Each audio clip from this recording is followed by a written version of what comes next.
ডাঙৰীয়াক সম্বৰ্ধনা জনাব ডক্টৰ গায়ত্ৰী মহন্তই। এই চেগতে আমি শচীন গগৈ ডাঙৰীয়াক সম্বৰ্ধনা জনাব বিচাৰিছোঁ। সম্বৰ্ধনা জনাইছে ডক্টৰ গায়ত্ৰী মহন্তই।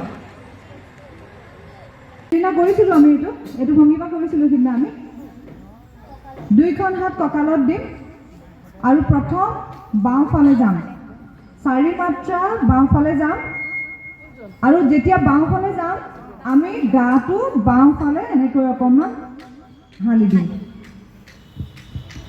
ঠিক আছে।